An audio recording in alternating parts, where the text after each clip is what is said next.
at tables, okay, let's try to review, okay, some of the register nga ito ang magamit.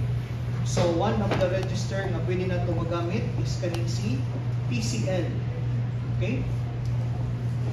So, kung maghisgot tag PCL, asam na siya na ito makita si PCL. Okay? So, located siya on Bank 1 pod. So, if you try to look at your data sheet, PCL is located on both Bank 0 and Bank 1. So, just like your status register. Isang asa nga bank, pwede nimo siya ma-access. And also may gamitan ng PCL register. So PCL register is indirectly connected to your program counter. And we do know what the program counter is for. Para sa ganito ng program counter, nalibot ko. Okay? What is the program counter for? What do we use the program counter for? Kanang PC nga makita ninyo dira sa MP Lab. Hello. For keep track. Uy, sige mi sa program counter, uy. Sige, tag-simulate diri sa MP Lab. Sige, tututod na, tanawan ninyo, mao na, mao to.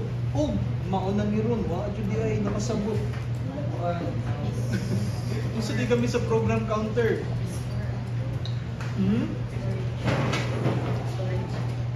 Unsa?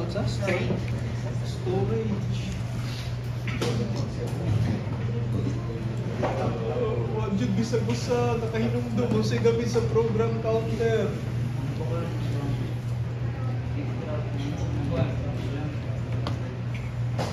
Is the program counter for?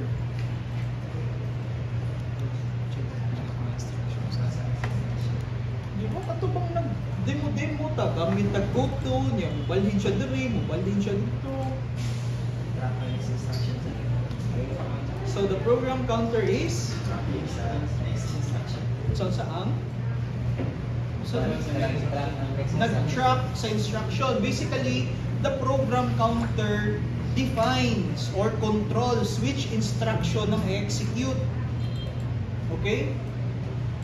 So, it's not nag-track siya, but basically siya ay nag-control kinsang instruction na i-execute. So, if you modify the program counter, okay, pwede nimo ma-modify ang flow sa inyong program. So, again, how do we modify the program counter? We can use instructions like what?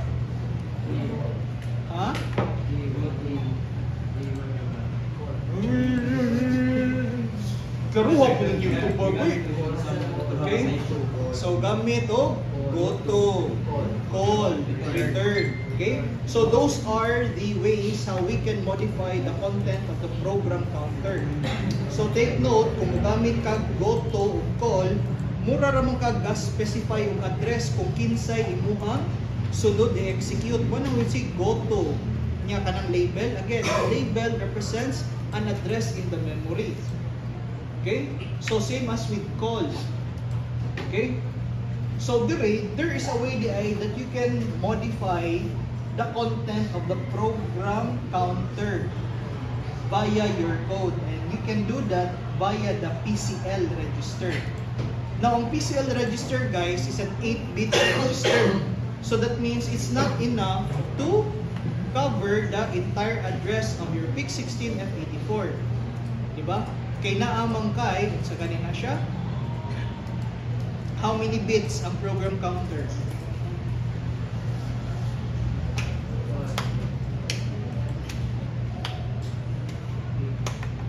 Ilang bits? 4 bits ang program counter. Open your data sheet, tanawa, pila ka bits ang i-require sa program counter? 13 bits. So that means dili masud sa PCL lang ang tibok address kay 8-bit raman na siya. So there's actually PCH nga register which is not accessible to you.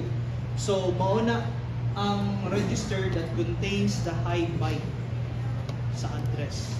Okay? So sa PCL nimo, again, low byte lang. So that means ang pag-ambak nimo, if you modify the PCL, is within sa 256 nga range. Okay?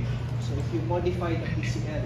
So gikan sa current nimo nga location, if you modify the PCL, then you can only you are only capable of jumping around 256 nga location base sa PCL nimo nga value. Okay? So paman. Another thing that we should consider also when using the lookup table is ang paggamit sa instructions like add WF. So, sa meaning sa add WF? Okay. Kinsa may addan, ang file or ang word? Okay. So, ang file mao'y addan or i-add? For this data sheet, dali open na yun. Practice of open ba? Okay? So, unsa man, gimutang dira. Kinsa may augen, kinsa may added. Content sa work, add sa file. Okay. So, ang work register maoy added. Ang file maoy augen. Okay? So, dapat kabautan na mo gamit ang WF. Lisod sa yun. Sa yun, chicken. Red LW. Okay, so we have already tried this before, red LW. So, igo ra ka magbutang kung value nga literal, butang na niya sa word register. Okay? Now, how do we use that? Okay, let's look at the example. Okay? So in the example there, port A is configured as an input. Okay?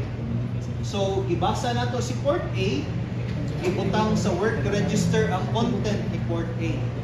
So, assuming lang that port A that we are using there is ang first 4 ra ang i-configure as input. So, meaning the input there would vary from 0 to 15. Okay? Nya, nitawag taog get code. Kung sa ming get code, mao na siya ang ato ang subroutine. Okay? Kaya magamit man tag keyword na call. So subroutine na si get code. Okay? Nya, after calling that subroutine, unsay mahitabo? Move WF port B. So meaning ang content sa work register mao ay ipasa niya kang port B. So mo nay mag silbing output. Okay? So natay port A ang input nya get code nader ang gi-process. Okay? Ang imong input, then gi-generate ang output via the work register, then ipasa pang port B. Okay? Now unsa man ang get code? Okay? So here is your get code, the label. Unsay gibuhat? Once you enter the subroutine, you simply add the content of the work register padung sa PCL. Okay? Nya, asa niya gisave ang content? After adding the content of the work register to the PCL register. Sa PCL gihapon kay gagamit man tag F, di ba, sa file itself. So once ma-update si PCL, ambak tayo na siya. So kung 0 ang gi-add nimo kang PCL, then therefore it will only jump on the next instruction. So which is kani. Kung ang gi-add nimo kang PCL 1, then it will jump here. So basically kana din content sa imong work register serves like that of an index in an array. Okay? So gibuhat nato kana ding index mo na gibasihan nato gikan sa input nga gibasa sa work register. Nya ang result nga makukuha nimo sa kaning array, di ba? Is basically instead nga sa value is return niya kang port base, since wala man tay ingana nga provision sa assembly, gilabay nato ang result sa work register kung maunay ato ang ipasa ka code. But basically kung i-implement na nimo sa C guys, equivalent na to this line of code. Kana imuhang get code, array ra na siya. Okay? Array ra na ang naa sa get code. Okay? Nya, ang input nimo, of course, i-limit lang nimo to the first 4 bits. May ibutang nimo sa index. Okay? So of course, make sure sad nga ang imong input dire dili mo lapas sa number of ref LW nga imong i-specify sa imong lookup table. Okay, just like in C, mo-core sa dira ang index out of bounds. So mas maayo pag sobra ang imong ref LW kaysa kuwangan. So let's say kung 4 bit, okay, imbis na 16, pwede mo pakapinan og 17.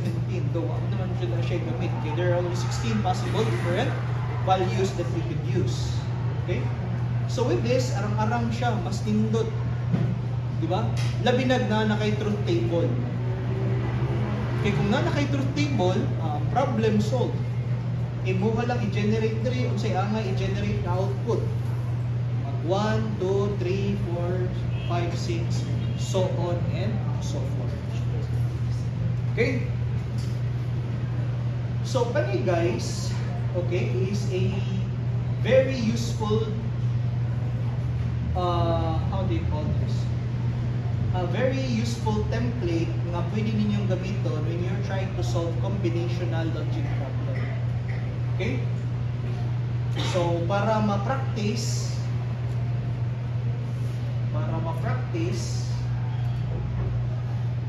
try ninyo solve ang kanina problem. Okay? So, mag-create tao 7-segment decoder. Okay? So, again, i-maintain lang nato kung unsa tong segment inyong gigamit. So, you will be decoding the binary values 0 to 15. Okay?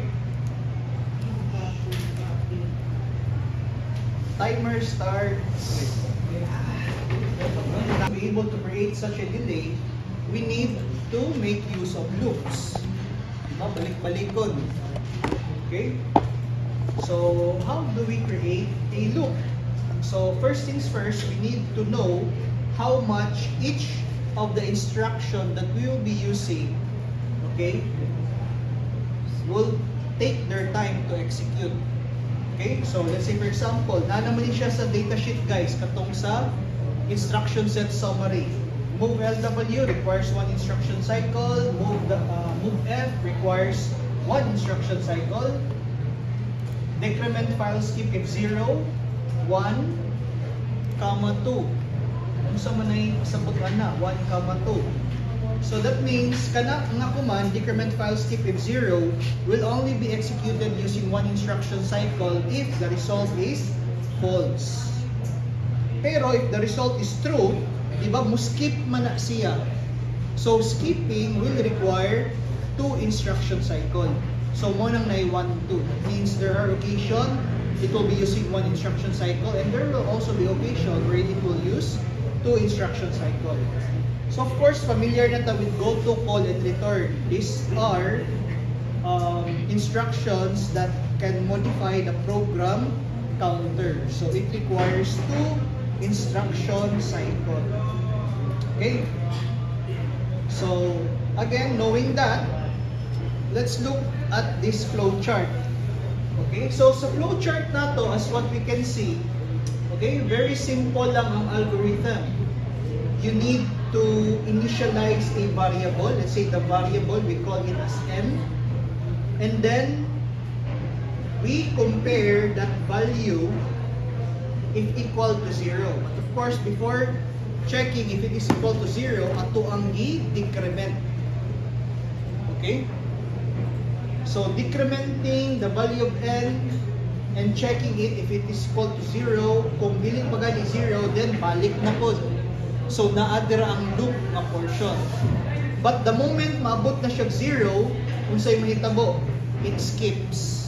So you can continue what you are doing. Okay? So this is a very simple na single loop that allows you to perform, okay, an instruction multiple times. Okay? So unsa na to pag-compute pilay maximum delay na kaya niya ma-generate. Okay? So first things first, base sa program, as you can see here, okay, unsa man ang load file register with number head. So obviously it requires the command move LW, move WF. Okay, so the N is represented here as a counter. Nya ang katong pag-decrement o pag-check if equal to 0 kani. Then of course go to, this is the loop, so balik-balik siya diri. Now as you can see, ang gigamit nato diri sa decrement file skip if 0 is 1 nga instruction cycle. Nganong 1 man sir? Nganong dili man 2 ang gigamit nga value? It's because we use the variable n which denotes the number of times nga balik-balikon og execute si decrement file skip if 0. Okay? Nganong balik-balikon man si decrement file skip if dili siya 0? Essentially, kung di siya equal to 0, it will execute the goto statement. So mabalik-balik din siya o execute. And for that, it only requires one instruction cycle. Kaya wag pa man mag-true. The moment mo true siya, it skips the goto. So it escapes this loop. So dili na to magamit ang 2 nga value. Kaya dili man siya mo skip the moment nga false ang evaluation niya kung 0 na ba si counter A. Pero si goto, kapila balik-balikon, n times. Okay? So, the solution, or rather the formula is as simple as 2 plus 3 times counter A. Okay? So, nakay 1 plus 1, okay, so 2. So, kani sa counter A, i-add na to, becomes 3. Okay? So, unsa man nga value ang atong ibutang kay counter A to generate the longest delay possible.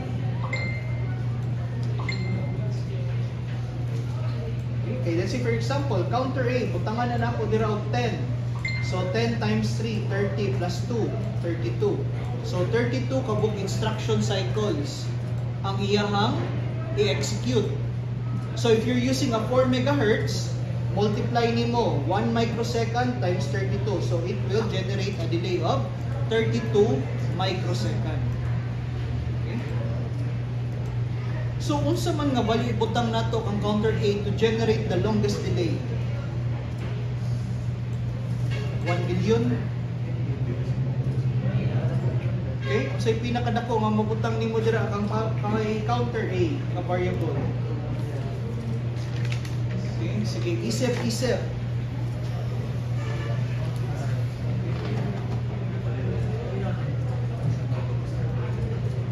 Wala partay.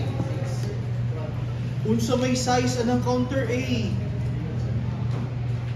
Unsay size sa counter A?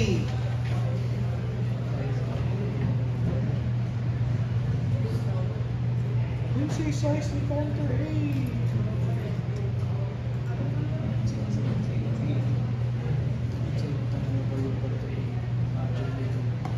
Uy, unsay size anang variable nga counter A?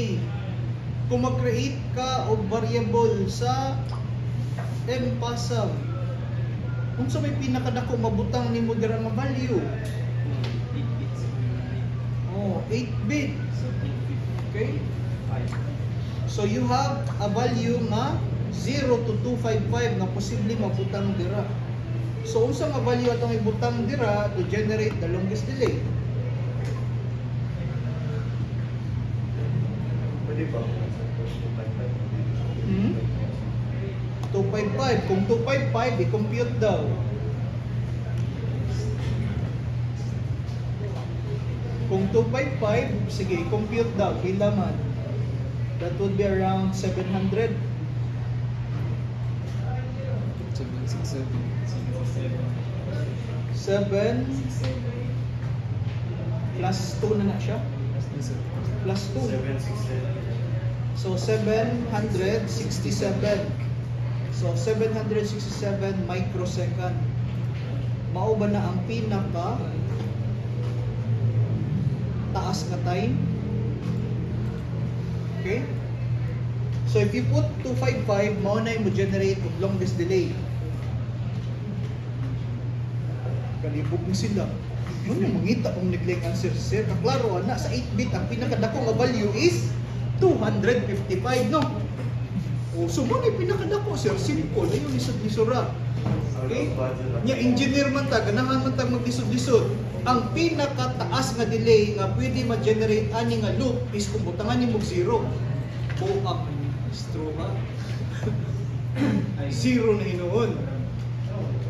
Nganong 0 man? Asa may mas dako, sir? 0 or 255? Kung i-apply nimo ang 0 nga formula dira, 3 times 0 plus 2. 2 microseconds ra bubuo ni Mr. Y, simple arithmetic answer. Pero mas dugay. Okay, ngano man na, nganong 0 man. Okay, magsugod sa Let's say, ay bali ang one answer is range sa maximum na 255. Inig 0 sir, 0. Para dun siya. Okay? So, kung mangutan na ko guys, okay? Kay nomdom pa mo atong 4-bit na counter nga inyong gibuhat before.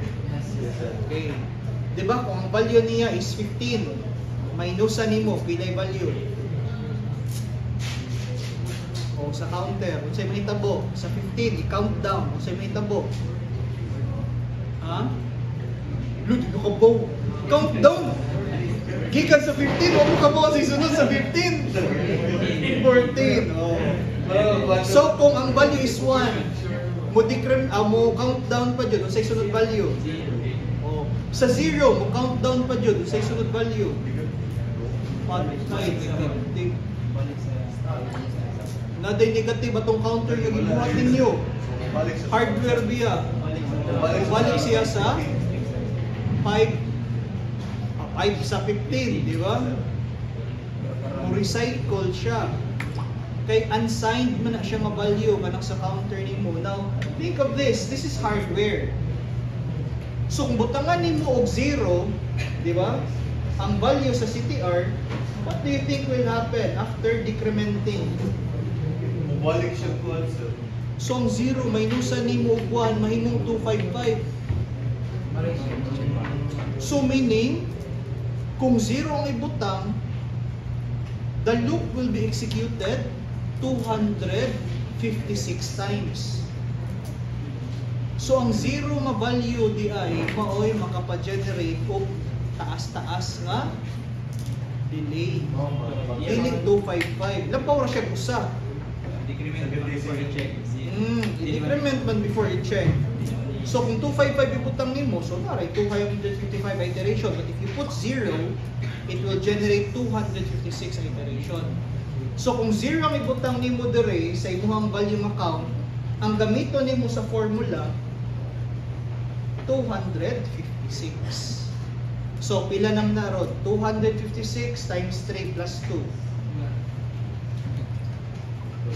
6 times 3. 770. So 770. Oh, di ba? Mas dugay-dugay siya by 3 microsecond. Mura magpapantayan pa, no? Okay? For now, di kayo ka maka-appreciate ana kay gamay ra kayo. Pero buwan, sir. Diba? Yeah. Kana nga delay, sir, malingaw ta na, sir, makapablink-blink ta og LED. Pila mo na 770 microsecond. pablingko na to ang LED, kapila na to balik-balikon. Let's say for example, para visible, nga makita nimo mo blink ang LED, kailangan na to og mga pila man, mga 500 millisecond no. Makaapas na to ang mata na, because if you go lower, let's say mga around 20 millisecond, di nakapas mo ang mata.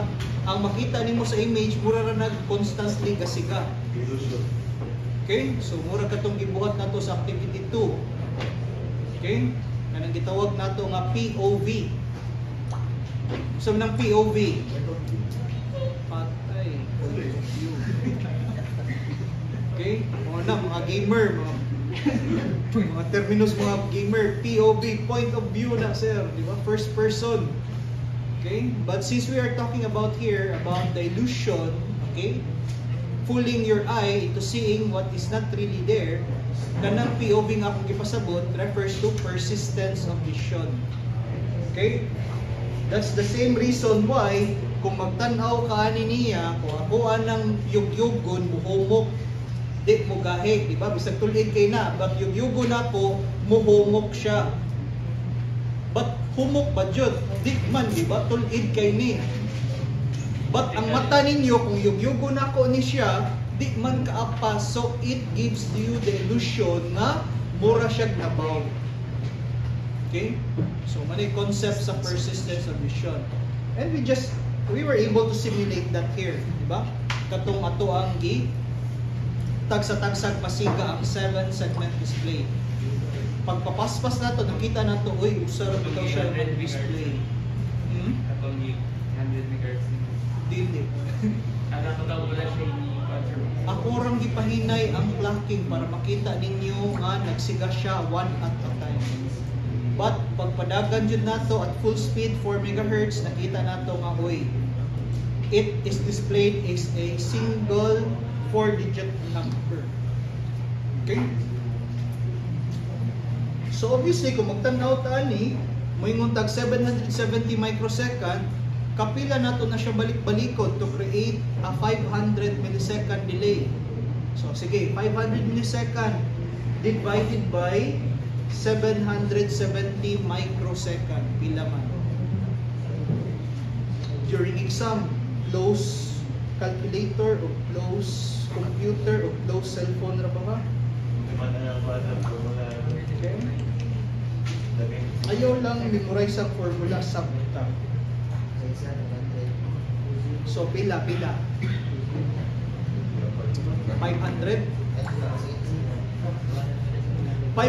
millisecond divided by 770 microsecond.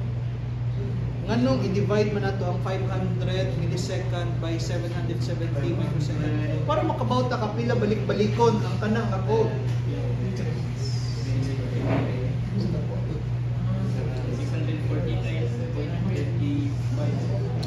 649.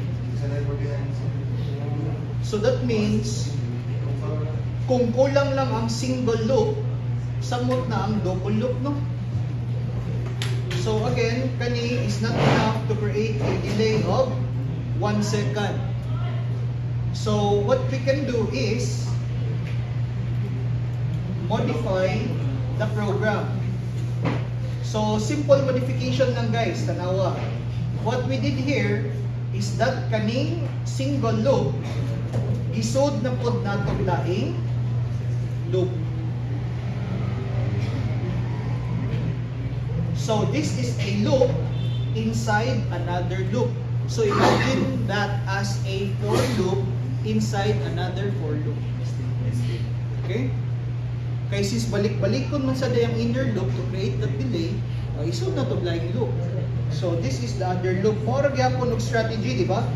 I-copy ra nimo ang decrement file skip 0 kang go to. So basically, okay?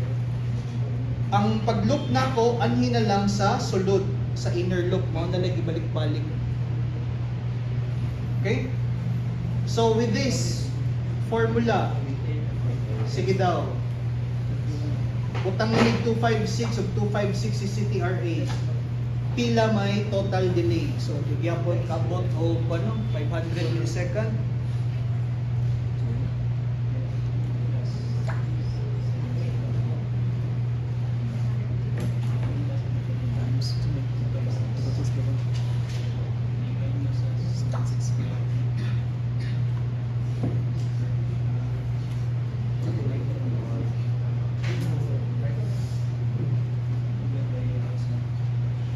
pila? Micro. So,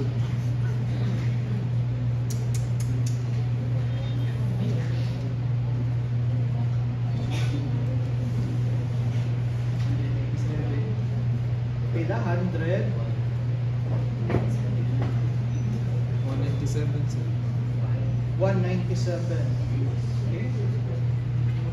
So, kana, pwede man na ninyo mahimuan og program. Since nakagi naman mag C# no?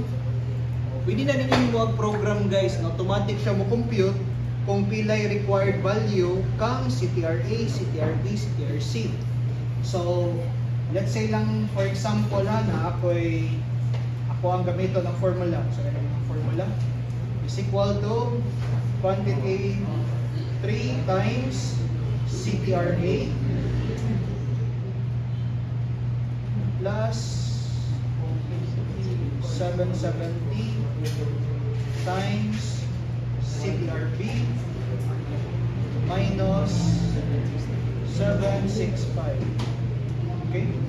So this is for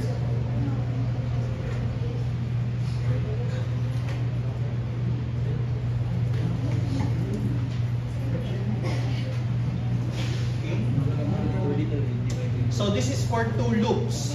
So let's say ako ang i-generate is, saan na siya? 256 o 256. Okay. So maximum niya is 197,123. So let's say ang time, i-multiply ni mo 1 microsecond.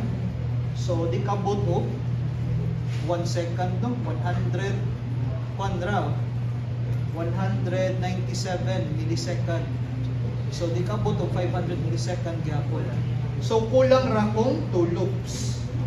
So to extend the delay further, gamit ta og 3 loops. So mani siya ron. First loop, second loop, then outermost loop. So mani atong formula. So again, nasa notes ninyo. Okay? So, pila may maximum delay pwede na to ma-generate with that number of loops. So, again, computing, mao na ni siya guys. So, mao yung formula nga ako ang i-copy from here. Okay? So, this is the value. So, meaning I can now create a delay of up to 5 seconds. Okay? So, pila to target na to? 500 millisecond. So, kung sa may una na itong i-adjust, si CTRA, CTRB, CTRC. So, 2 loops, dili kaigo sa itong gipangnayong requirement. We need to implement this with 3 loop para sa delay. So, ang question now is, kinsa may una na kong i-adjust, aning tulog? Okay? Si C, si B, si A. Si C. Anong si C man? Outermost loop. Okay? Siya may mas na dakong say sa total delay. So, magsugod ta with 1, 2, 8. Sobra. 64. Sobra gyapon. 32. Sobra gyapon. 16. Kulang na. So, 20. Kulang pa. 25. Kulang pa. 27. Sobra na. 26. Sakto-sakto. But kung 25, kulang. So, anita sa 26.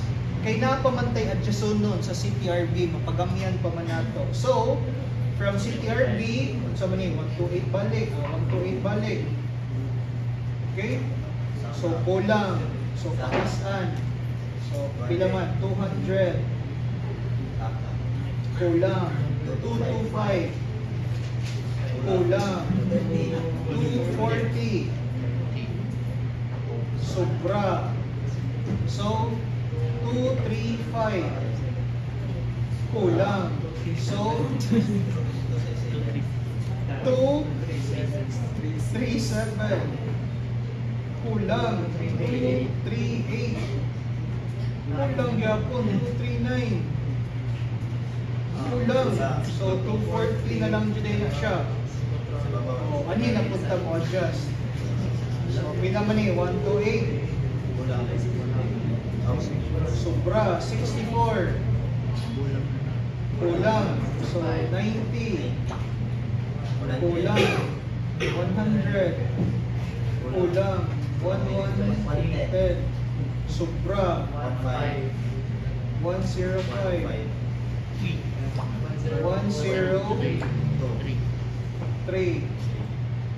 Kulang. 104. Okay? So 104 or 103. Mas doon si 104. So we choose 104 kay 0.00001 naman ang iyahang difference compared sa 103 nga 0.00002 ang difference. So when you create your delay, butaman lang ninyo og ingani nga value ang ipasa ninyo para sa value ni counter C, counter B, o counter A. And you will now be able to generate a delay of 500 millisecond. Okay? So nana tayo pang blink. Okay? So nasabtan ra ang computation. So take note, kana nga formula is basically just to know how many instruction cycle ang i-generate. Dako gyapon factor si FOSC. Kaya let's say for example, ang gamiton ni mga oscillator is only 1 megahertz. So hinay man. So ma-times, okay, times 4 ba? Oh, okay, ikan sa 4 imong 1, so times 4 ang total delay kay mas nihinay man siya.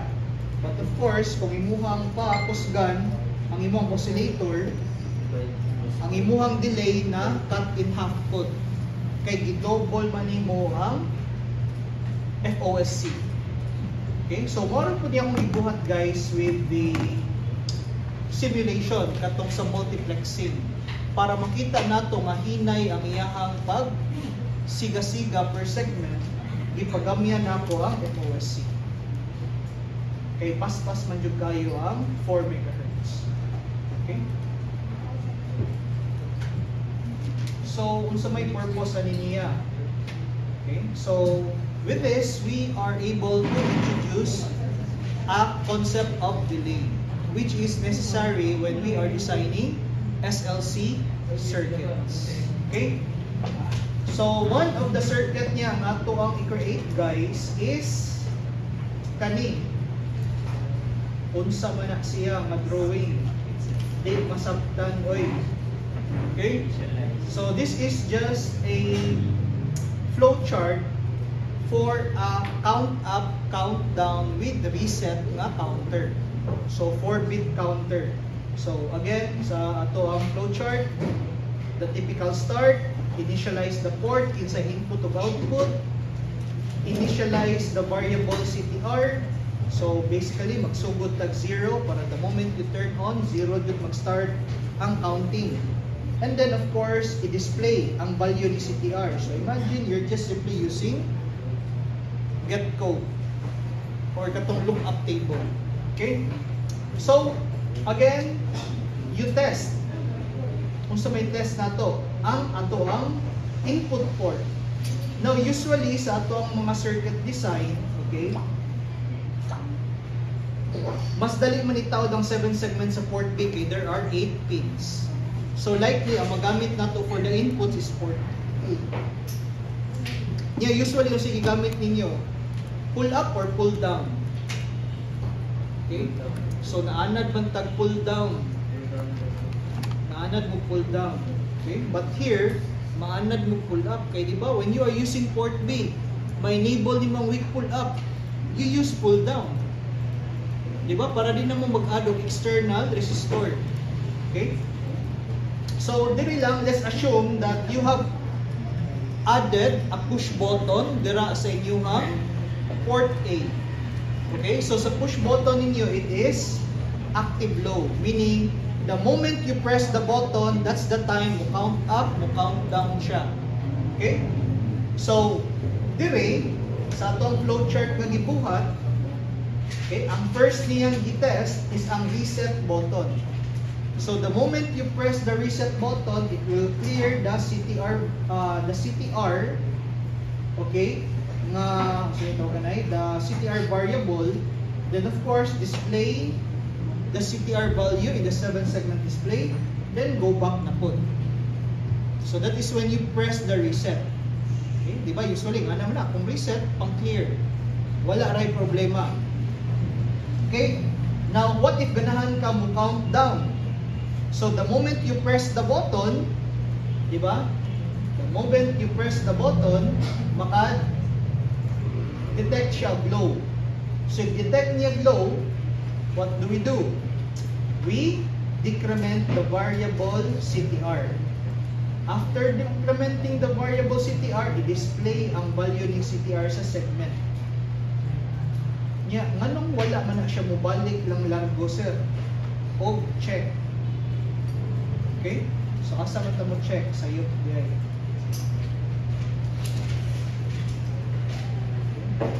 So, dapat dire.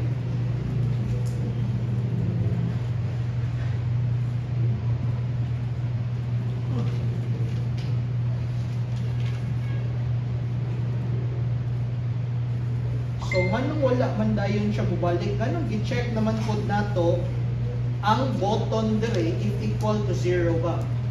Now, ang problema ni guys, if you don't check if the button still is 0, is that the moment you press the button, yung makakita siya ni low siya, di ba, mo countdown, display. Nya, kung mubalik dayon siya diri, imagine unsa na siya kapaspas. Di ba? That happens in around 1 microsecond. I-press ni mo button, sure ka nga makatangtang day ka sa imong tudlo in less than 1 microsecond. Dili, di ba? So ang tendency na, the moment you press, mura na siya mo create og random number. But actually, ang hitabuan na nagsigig loop, nagsigig subtract sa imong variable. Okay? So para mahimo jud siyang edge detection, kay ang iyang i-detect is ang edge nga pag-press nimo from high to low. Every time makakita siya high to low nga transition, that's the time it counts. So, nagbutang ta diri condition na while equal to 0 pa ang imuhang button, it will keep on checking that button until it is released.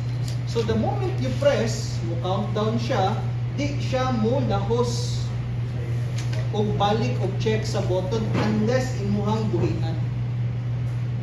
Okay, so mara na yung purpose na niya. So once mabuhian ang button, balik na po check sa mga buttons. Okay? So same is ang gibuhat nato para sa up count na button. So i-addan lang nimo si CTR and then i-display sa segment. Then of course, i-check na pud nato ang button para up count kung nabuhian na ba nimo. Otherwise, kung wa pa nimo buhi, it will keep on that loop and it will not increment again unless you have released the button. Okay? Now, another problem with this code is that susceptible siya sa kanang gitawag nato nga contact bounce. Labi na't bati ang button nga nagamit. So, ingan niya mo hitabuan na, i-press ni mo down, there will be noises. So, what we do is that the moment it detects a low signal, iyang i-discard or i-disregard ang rest of the reading. Okay, in short, pag-press ni mo yan, ni-low siya, ni-piyong kakadyot para di ni mo makita ang ubang changes sa signal. So, saan mo na pagpiyong sa microcontroller? You simply introduce a delay. Ngawa siya dahil ibuhat. So, ang kanang delay, okay na, mga 10 millisecond, enough na siya para ma-neglect ang noise generated by the button. So, the moment na mo, basa na pud ka diri balik, in this case, wala ta mo basa, but ana pa nato i-perform ang pag-increment sa counter variable o pag-display. Okay? So, diri dapita, dili pa kagawas dayon. Okay? Kaya ang tendency niyo, imbis kas-aran nimo gi-press tungod sa noise, mo reflect man siya diri nga multiple times nimo siya na press. So imbis nga kas-aran nimo gi-press, kadaghan siya mo increment or decrement. So that's why we put a delay here after sa pag-detect niya sa first press. Okay? Para iyang ma-disregard ang epekto sa contact bounce. So kani guys, again, you already have a flow chart. Once na kay flow chart, the problem is good as solved. Okay? Kay naka-blocks naman. Kabaw na mo sa pag-initialize, kabaw na mo sa pag-display, kabaw na mo test og bit. Kabaw na mo increment og variable, kabaw na mo decrement og variable, kabaw na mo clear og variable, kabaw na mo gamit og lookup table, kabaw na mo gamit og goto kung saan pag-redirect. So kani mahuman na jud ni in 30 minutes. So you have 45 minutes remaining to finish activity number 6.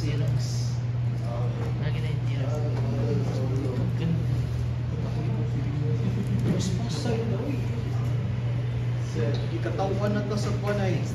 Electrical, inay ko na ba yung discussion?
Napahang dialogue.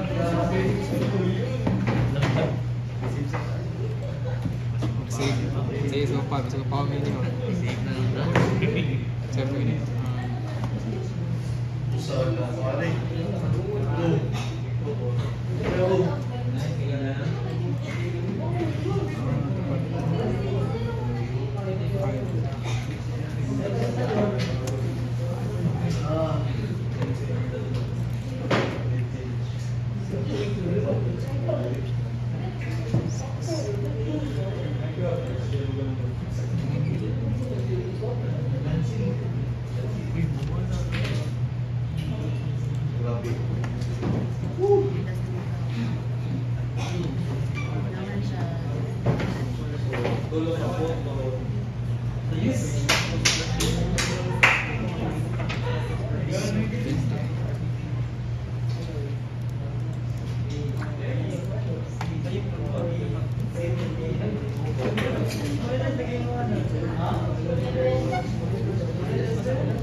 Ay,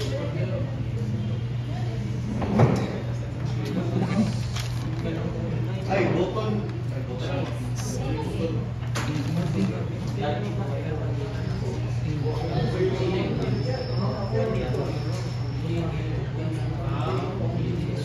Wait, okay na, wait.